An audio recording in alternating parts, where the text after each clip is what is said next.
चलो भाई, सब तैयार हो ना? इमरान ने आते ही पूछा।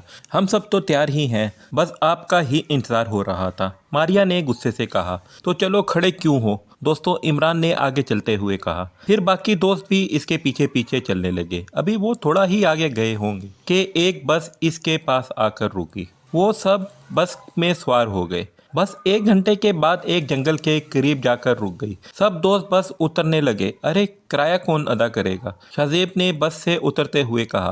तुम और कौन? इमरान ने पीछे मुड़कर कहा। सब दोस्तों ने पीछे मुड़कर कहा। सब दोस्त ही अब उतर चुके थे। शाहजेब ने भी किराया अदा किया और बस बाहर आ गया और बस आगे की तरफ चल पड़ी। लगता है ये जंगल बहुत खूबसूरत होगा, शाहजेब ने जंगल के में दाखिल होते हुए कहा। फिर सब दोस्त जंगल में दाखिल हो गए। वो जंगल में आगे ही आगे चले जा रहे थे। वो 8 दोस्त थे, 4 लड़के और 4 लड़कियां। लड़कों के नाम वासिफ, आरिफ, इमरान और शाहजेब, जबकि लड़कियों के नाम मारिया, हुमा, शेरिस और कंवल। वो जंगल में चलते ही जा रहे थे। कितना खूबसूरत जंगल है, ऐसा लगता है जैसे कोई वादी हो, वासिफ ने कंवल से कहा। इस जंगल के जानवर भी बहुत खूबसूरत होंगे, हुमा ने कंवल और वासिफ को देखते हुए कहा। वैसे भी वासिफ जंगली बिल्ली देखने का बहुत शौक है, जंगली बिल्ली का भी दीदार करेगा, शाहजेब ने मुस्कुराते हुए कहा। तुम्हारा क्या ख्याल है? शाहजेब शेरिस ने शाहजेब से पूछा। क्या मतलब? शाहजेब ने शायरी की तरफ देखकर पूछा। मेरा मतलब है कि क्या तुम इस बात पर यकीन रखते हो कि ऐसी कब्र है इस इलाके में जिससे आवाज़ आती होगी? शेरिस ने कहा, हो सकता है।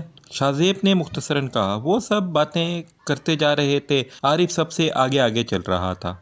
आरिफ सबसे ज़्यादा डरपोक था। आज तो डरपोक साहब आगे आगे चल रहे हैं, हैरत है, कंवल ने कहा। आरिफ एक बहुत बड़े दरख्त के नीचे जाकर रुक गया।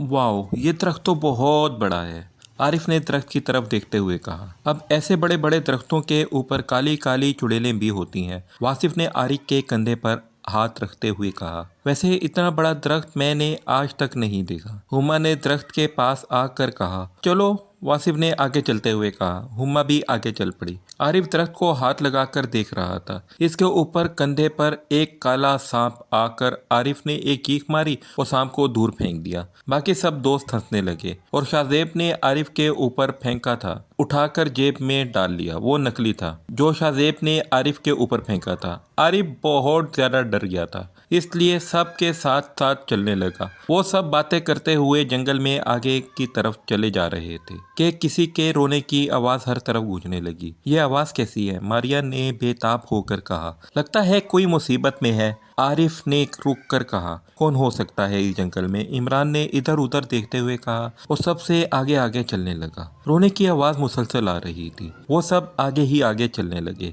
और रोने की आवाज़ बहुत ज़्यादा तेज़ हो रही थी। थोड़ी देर चलने के बाद इन्हें दूर से एक शख्स दरख्त के नीचे बैठा हुआ दिखाई दिया। जब वो सब इसके करीब पहुंचे तो वो एक बूढ़ा आदमी था। इसके मिट्टी से भरे हुए लंबे लंबे बाल, जिस्म पर मैला सा सूट था। एक पल के लिए तो सब इसे देखकर डर गए। वो बूढ़ा एक दरख्त के नीचे बैठा हुआ सर झुकाए रो रहा था। वो शक्ल से 80-90 साल का लग रहा था। इसके रोने की आवाज़ इतनी ऊंची थी कि लगता था कि कोई 15-20 साल का लड़का रो रहा है। कौन है आप? शाहजेब ने बामुश्किल पूछा। बंद कर दिया और ऊपर सर उठाकर देखा। इसकी मोटी और सुर्ख आंखें देखकर सब ही डर गए। वो बूढ़ा गौर गौर से सबकी तरफ देखने लगा। कौन है आप बाबा जी? शाहजेब ने दोबारा पूछा। बैठो बेटा, इस बूढ़े ने सबकी तरफ देखते हुए कहा। सब दोस्त जहाँ खड़े थे वहीं बैठ गए। बेटा, मेरा नाम नवाज है और मैं काफ़ी अरसे से इस जंगल में भटक रहा हूँ। कहाँ जाना है बाबा जी आपने? इमरान ने पूछा। बेटा, इस जंगल के आखिर में एक सहरा है और सहरा पार करने के बाद एक कब्रिस्तान आता है, मुझे वहीं जाना है, बूढ़े ने बताया। लेकिन बाबा जी, कब्रिस्तान में क्या काम है? वासिफ ने बूढ़े से पूछा। बेटा, वहाँ मेरा घर है, मैंने वहीं जाना है, बूढ़े ने कहा। बेटा, कब्रिस्तान के में घर होते हैं, मेरा घर वहीं है। कब्रिस्तान में घर नहीं होते, शेरिस ने हैरान होकर पूछा। बेटा, कब्रिस्तान में घर होते हैं, इसमें हैरानगी वाली कोई बात नहीं है। क्या आपको घर वालों ने तलाश नहीं किया बाबा जी? शाहजेब ने पूछा। बेटा, मैं इस दुनिया में अकेला ही रहता हूँ। एक बीवी थी जो अब इस दुनिया में नहीं रही और मेरा कोई औलाद भी नहीं है, बूढ़े ने उसी से कहा। बहुत अफसोस हुआ ये सुनकर। हुमा ने अफसोस करते हुए कहा, बेटा तुम सब इस जंगल में क्या कर रहे हो और तुम सब कहाँ जा रहे हो? बूढ़े ने सबकी तरफ देखते हुए पूछा, बाबा जी हमें एक कब्रिस्तान की तलाश है जो इसी इलाके में वाक़या है। इस कब्रिस्तान में एक ऐसी कब्र है जिससे आवाज़ आती है। कब्र से आवाज़ आती है? ए बंदे अपने घर में आ जा, मुझे तेरा इंतज़ार है। आरिफ ने बूढ़े की तफसील बताई। अरे बेटा वो कब्र तो इसी कब्रिस्तान में है जिसमें मैं जाना चाहता हूँ, बूढ़े ने कहा। फिर तो हमारी मंजिल करीब है, मारिया ने खुश होकर कहा। अब हम अपनी मंजिल तक पहुँच जाएंगे, वासिफ ने भी खुश होकर कहा। इंशाल्लाह हम आज ही इस जंगल से निकल जाएंगे, खैरिश ने कहा। लेकिन बेटा मैं तो काफ़ी अरसे से इस जंगल में भटक रहा हूँ, लेकिन ये जंगल तो ख़त्म होने का नाम ही नहीं ले रहा, बूढ़े ने मायूस होकर कहा। आप फिक्र ना करें बाबा जी, हम आपके साथ हैं, इंशाअल्लाह ही हम इस कब्रिस्तान से बाहर होंगे, इमरान ने बूढ़े शख्स को तसल्ली देते हुए कहा। हाँ अगर तुम मेरे साथ हुए तो मैं अपने घर तक पहुंच जाऊंगा, बूढ़े ने इमरान की तरफ गहरी नज़रों से देखते हुए कहा। हम आपके साथ हैं बाबा जी, हुमा ने कहा। तो बूढ़े के चेहरे पर पुरस्कार मुस्कुराहट फैल गई। फिर सब दोस्तों ने अपने अपने बैगों से खाना निकाला और खाने लगे। उन्होंने बूढ़े को भी खाना खाने को कहा, लेकिन बूढ़े ने यह कहकर इनकार कर दिया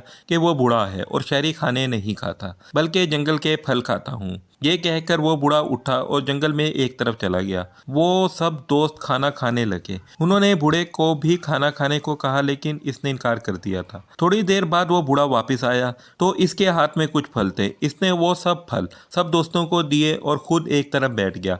वो बूढ़ा गहरी नज़रों से सब दोस्तों को देख रहा था। जब सब ने फल खाए तो इन्हें बहुत मज़ा आया, क्योंकि फल बहुत मज़ेदार थे। उन्होंने इतने मज़ेदार फल आज तक नहीं खाए थे। फिर उन्होंने अपना सामान बैगों में रखा और आगे चल पड़े। वो बूढ़ा भी इनके साथ चलते चलते चल पड़ा और चलते चलते इन लोगों को रात हो गई। जंगल से जानवरों की खौफनाक आवाज़ें आने लगी और परिंदे दरख्तों के इर्द गिर्द घूमने लगे। अब हमें रात यहीं ही गुजारनी पड़ेगी, शाहजेब ने अपना बैग एक तरफ रखते हुए कहा। नहीं बेटा, यहाँ जंगली जानवरों का आने का खतरा है। यहाँ से थोड़ी दूर एक गार है, हमें वहाँ जाना चाहिए, बूढ़े ने शाहजेब की तरफ देखते हुए कहा। सब दोस्तों ने बूढ़े की बात से इत्फाक किया और आगे चल पड़े। थोड़ी देर चलने के बाद वो गार में पहुँच गए। सब ने अपना बैग एक तरफ रखा और बैठकर बातें करने लगे। वो बूढ़ा गार से बाहर खड़ा एक तरफ देख रहा था। ये सब बैठकर गार में बातें कर रहे थे और बूढ़ा गार में दाखिल हुआ। बेटा वो सामने तालाब है, वहाँ रात को भूल कर भी मत जाना, बूढ़े ने आते ही कहा। क्यों बाबा जी, वासिफ ने पूछा। वो इसलिए कि वो खून का तालाब है। बज़ाहिर तो वहाँ पानी नज़र आता है, लेकिन वहाँ खून ही खून है। अगर कोई रात को वहाँ जाए तो वो इसे अपनी तरफ खींच लेता है, बूढ़े ने कहा और घर से बाहर निकल गया। ये बूढ़ा मुझे कोई भूत लगता है, मारिया ने कहा। मुझे भी, इमरान ने मारिया की तरफ देखते हुए कहा। और फिर सब सो गए। रात के किसी पहर हुमा की प्यास की वजह से आंख खुल गई। हुमा ने अपने बैग से पानी की बोतल निकाली तो इसमें पानी नहीं था। हुमा ने आरिफ को जगाया और पानी मांगा। आरिफ की बोतल भी खाली थी। फिर उन्होंने सब दोस्तों की बोतलें देखी तो सबकी बोतलें खाली थी। अब क्या करें, आरिफ ने परेशान होते हुए कहा। ऐसा करते हैं कि वो जो सामने तालाब है वहाँ से पानी लेकर आते हैं। क्या वहाँ तो खून है, आरिफ ने पीछे हटते हुए कहा। अरे तुम भी इस बूढ़े की बातों में आ गए, हुमा ने कहा और आरिफ का बाजू पकड़कर इसे कार से बाहर ले आई। घर से बाहर चांद की रोशनी फैली हुई थी। घर से थोड़े फासले पर वो बूढ़ा एक बड़े से पत्थर पर बैठा सो रहा था। दोनों ने एक नज़र इस बूढ़े पग की तरफ देखा और फिर तालाब की तरफ चल पड़े। बूढ़े ने अपनी आंखें खोली और उमा और आरिफ को तालाब के पास गए। उमा अपनी बोतल से पानी डालने लगी। देखा कि ये पानी है, खून नहीं। वो बूढ़ा झूठ बोल रहा था। उमा ने पानी बोतल में डालते हुए कहा। चलो भाई, मुझे बहुत डर लग रहा है, आरिफ ने इधर उधर देखते हुए कहा। उमा ने पानी बोतल में डाल लिया था। जब वो दोनों पीछे मुड़े तो आगे बूढ़ा खड़ा था। आप, आरिफ ने चूक कर कहा। बूढ़े के मुंह से कहका निकला। हुमा के हाथ से पानी की बोतल छूट गई। भागो, आरिफ ने चीख मारकर कहा। आरिफ और हुमा भागने लगे। आज तुम यहाँ से बचकर नहीं जाओगे, बूढ़े ने कहा और साथ ही बूढ़े के हाथ लंबे होने लगे। अब बूढ़े के हाथ हुमा और आरिफ के करीब पहुंच चुके थे। फिर बूढ़े के हाथों ने आरिफ और हुमा के पांव पकड़ लिए और दोनों को घसीटते हुए तालाब के पास ले गया। हुमा के गले से लॉकेट नीचे गिर गया था। फिर बूढ़े ने आरिफ और हुमा को तालाब में गिरा दिया। माफ़ करना दोस्तों, बूढ़े ने इन दोनों की तरफ देखते हुए कहा। वो दोनों तालाब में डूब चुके थे। फिर थोड़ी देर बाद इन दोनों के ढांचे तालाब से के पानी में तैरते हुए दिखाई देने लगे और वो बूढ़ा जोरदार कहके लगाने लगा। हुमा मारिया की आंख खुली तो इसने देखा कि हुमा अपनी जगह पर नहीं है। इसने सैरिश और कंवल को भी जगा दिया। जब वो तीनों लड़कों के पास आई तो आरिफ भी अपनी जगह पर मौजूद नहीं था। फिर उन्होंने शाहजेब, इमरान और वासिफ को भी जगाया। वो तीनों भी उठकर बैठ गए। अरे क्या हुआ है, इतनी सुबह क्यों जगा दिया? शाहजेब ने आंखें मलते हुए कहा। और वो हुमा और आरिफ यहाँ नहीं है, शहरिश ने परेशान होकर कहा। अरे हो सकता है वो बाहर घूमने गए हों, इमरान ने कहा। फिर इन दोनों का इंतजार करने लगे। थोड़ी देर बाद वो बूढ़ा गार में दाखिल हुआ और एक तरफ बैठ गया। अरे दोस्तों, आपके बाकी दोस्त कहाँ हैं? बूढ़े ने मुस्कुराते हुए पूछा। वो बाहर गए हुए हैं, अभी आ जाएंगे, वासिफ ने बूढ़े की तरफ देखते हुए कहा। और बूढ़े के चेहरे पर मुस्कुराहट फैल गई। काफ़ी देर तक वो आरिफ और हुमा का इंतजार करते रहे, लेकिन वो ना आए। वो इस दुनिया में होते तो आते। मेरा ख्याल है कि हमें बाहर जाकर देखना चाहिए, इनको तलाश करना चाहिए, शराब शाहजेब ने उठते हुए कहा। सब दोस्त और वो बूढ़े बाहर सुबह की रोशनी फैल चुकी थी। काफ़ी देर तक वो सब हुमा और आरिफ को ढूंढते रहे, लेकिन वो ना मिले।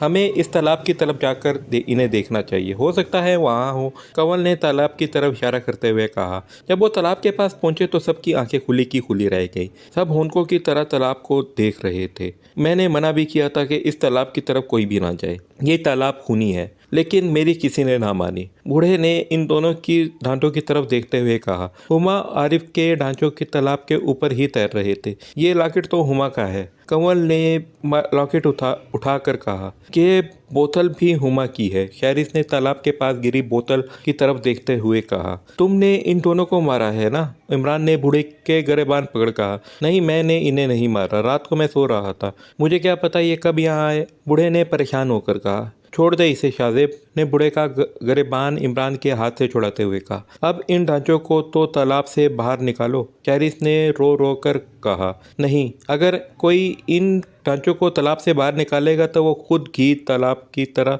नजर आएगा, बूढ़े ने शहरिश की तरफ देखकर कहा। इन लोगों ने बूढ़े की बात मान ली और इन ढांचों को वहीं छोड़कर वापस चल दिए। वो बूढ़ा भी इनके साथ साथ चलते चलते जंगल खत्म हुआ, सहरा आ गया, शाम का वक्त था। सबने खाना खाया और बूढ़े को भी दिया। फिर वो सब बातें करने लगे। आहिस्ता आहिस्ता रात हो गई। उन्होंने अपना सामान एक जगह रखा और सो गए। अपनी पूरी आबोताब से चांद चमक रहा था और बूढ़ा थोड़े फासले पर बैठा था। इसके चेहरे पर मुस्कुराहट फैली हुई थी। वो कुछ देर तक इन लोगों को गौर से देखता रहा और फिर सो गया। रात के किसी पहर इमरान की आंख खुल गई। वो उठकर बैठ गया। इसकी नज़र थोड़े ही फासले पर सोए हुए बूढ़े पर पड़ी तो इमरान के चेहरे पर इसकी मुस्कुराहट फैल गई। इमरान ने अपने दोस्तों को देखा जो गहरी नींद सो रहे थे। इमरान खामोशी से उठा और बूढ़े के पास जा पहुंचा। इमरान ने अपने दोनों हाथ बूढ़े की गर्दन की तरफ बढ़ा दिए। अभी इसके हाथ बूढ़े की गर्दन से दूर ही थे कि बूढ़े ने अपनी आंखें खोल दी। इमरान ने डरकर हाथ पीछे कर लिए। मारना चाहता है मुझे? बूढ़े ने गुस्से से कहा। क्यों मारना चाहता है? हाँ, मैं मारना चाहता हूँ तुम्हें, इमरान ने बूढ़े की आंखों में देखते हुए कहा। क्यों मारना चाहता है मुझे? बूढ़े ने एक बार फिर अपना फिक्रा दोहराया। मैं तुमसे अपने दोस्तों की मौत का बदला लेना चाहता हूँ, क्योंकि इनको किसी और ने नहीं, तुमने मारा है। मैं तुम्हारी आंखों में बहुत कुछ देख चुका हूँ। आहा, बूढ़े ने एक फलक शगाफ कहका लगाया। हुमा और आरिफ को तुमने मारा है ना? इमरान ने गुस्से से पूछा। हाँ, मैंने ही तुम्हारे दोस्तों को मारा है, बूढ़े ने गुस्से से कहा। मगर क्यों? इमरान ने चीख कर कहा। अपना मकसद पूरा करने के लिए, बूढ़े ने भी चीख कर कहा। मैं तुम्हें जिंदा नहीं छोड़ूंगा। ये कहकर इमरान ने गुस्से से बूढ़े के मुंह पर एक जोरदार थप्पड़ दे मारा। बूढ़े ने गुस्से से इमरान की तरफ देखा। इमरान ने दूसरा थप्पड़ बूढ़े को मारना चाहा। बूढ़े ने इमरान का हाथ पकड़ लिया। इमरान ने इसके हाथों से अपना हाथ छुड़ाने की बहुत कोशिश की, लेकिन नाकाम रहा। इस बूढ़ों के हाथों में इतनी ताकत आ गई थी कि इमरान अपना हाथ भी हिला ना सकता था। आंखें सुर्ख अंगारों की तरह हो चुकी थी। वो अपनी सुर्ख आंखों से इमरान को घूर रहा था। इसकी आंखों में एक वहशत थी। कोई भी इसकी आंखों में देख लेता तो अपनी आंखें झुका लेता, लेकिन इमरान इसकी आंखों में आंखें डालकर देखता जा रहा था। इमरान को गुस्सा भी बहुत ज्यादा आ रहा था। वो चाहता था कि बूढ़ा किसी तरह इसका हाथ छोड़ दे, क्योंकि वो जितना जोर लगा रहा था बूढ़े की गिरफ्त इतनी ही मजबूत होती जा रही थी। जब इसको कोई चीज़ समझ में ना आई तो इसने दूसरे हाथ से बाबा को थप्पड़ मारना चाहा तो बूढ़े ने इमरान का दूसरा हाथ भी पकड़ लिया। बूढ़े ने मुंह खोला तो इसकी जबान बाहर आई और इमरान की गर्दन से लिपट गई। इमरान की आंखें बाहर आने लगी। वो कुछ कहना चाहता था, लेकिन इसकी आवाज़ हलक में ही अटक कर रह गई। फिर धीरे धीरे इमरान की आंखें बंद होने लगी। वो बिल्कुल बेसुध हो गया था।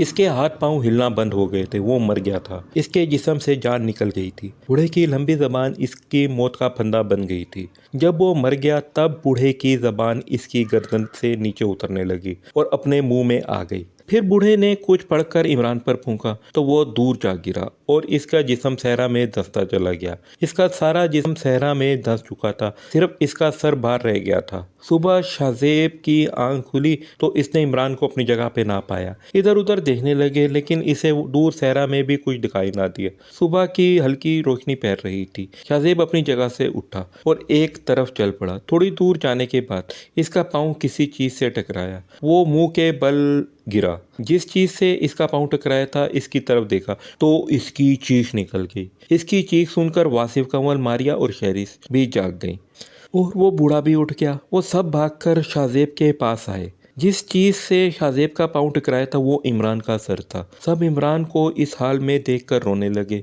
काफी देर तक रोने के बाद शाहजेब और वासिफ ने वहां से रेत हटाना चाहिए तो इमरान का सर भी रेत में धंसता हुआ चला गया। शाहजेब और वासिफ ने वहां से बहुत ज्यादा रेत हटाई लेकिन इमरान का नामो निशान तक ना मिला। अब हमें यहाँ से चलना चाहिए, बूढ़े ने कहा। नहीं, हम नहीं जाएंगे जब तक हम अपने दोस्त की मौत का बदला नहीं ले लेते। हम यहाँ से नहीं जाएंगे, मारिया ने रोते हुए कहा। अचानक ही मारिया को ऐसा लगा कि जैसा वो सहरा धंसती हो। मुझे यहाँ से निकालो, मारिया ने चीख कर कहा। आप सब ने मारिया की तरफ देखा तो खौफ से कांप कर रह गए क्योंकि वो रेत के अंदर धंसती जा रही थी। वो तेजी से इसके इर्द गिर्द से रेत हटाने लगे लेकिन मारिया को मुसलसल रेत के अंदर धंसती जा रही थी और पीछे बूढ़ा खड़ा मुस्कुरा रहा था। अब मारिया का सिर्फ सर ही रेत से बाहर रह गया था और बाकी सारा जिस्म रेत में धंस चुका था। तुम सब यहाँ से चले जाओ, ये मौत का सहरा है, मारिया ने इतना कहा और साथ ही इसकी रूह जिस्म से गायब हो गई। शाहजेब ने मारिया को वहां से निकालने की बहुत कोशिश की। इसका सर भी सहरा में धंस गया और वो पूरी तरह सहरा में धंस गई थी। इन सब के चेहरे पर मौत की परछाइयां नुमाया होने लगी। जबानों ने बोलना बंद कर दिया था। काफी देर तक वहां गहरा सकूत छाया रहा।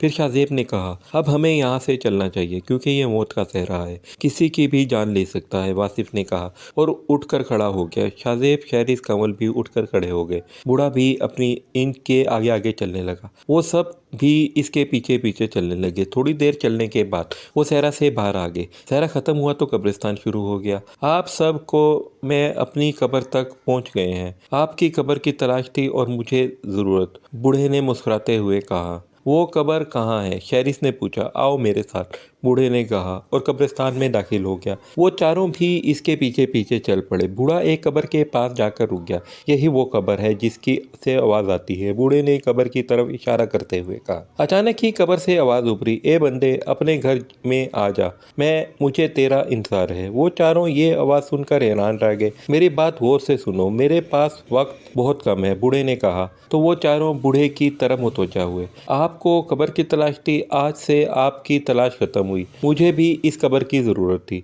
माफ़ करना दोस्तों, मैंने तुम्हारे दोस्तों की जान ली है। ये कब्र मेरा घर है और रोज़ाना मुझे बुलाती है क्योंकि मैं 100 साल पहले मर चुका हूँ, लेकिन मैं 100 साल से इसी जंगल में भटक रहा था। जब तक मैं 4 आदमियों को मार ना लेता तब तक मैं जंगल में भटकता रहता। मैंने आपके 4 दोस्तों को मार कर अपना मकसद हासिल कर लिया है। मुझे माफ़ करना, मैंने अपने घर तक पहुँचने के लिए तुम्हारे दोस्तों को मार दिया, बूढ़े ने इन्हें बताया। और अचानक ही कब्र फटी और बूढ़े ने कब्र में छलांग लगा दी और कब्र दोबारा बंद हो गई। वो सख्ते के आलम में एक दूसरे को देखते जा रहे थे। किसी की भी हिम्मत ना थी कि वो कुछ बोल सके। इनके चेहरों पर खौफ छाया हुआ था। यूं लग रहा था जैसे जिंदा होकर भी नहीं, वो जिंदा नहीं है। इनकी हकीकत का मालूम हो गया था। एक मरा हुआ इंसान इनके साथ रह रहा था। वो मरा हुआ इंसान इनकी मौत बना हुआ था। आज इनकी तलाश खत्म हो गई थी। वो जिस कब्र की तलाश करने आए थे इस तक पहुंच गए थे, लेकिन अपने प्यारों को खोकर। वो चारों कुछ देर तक कब्र देखते रहे, फिर अपने दोस्तों की याद दिल में लिए हुए अपने घरों की तरफ रवाना हो गए।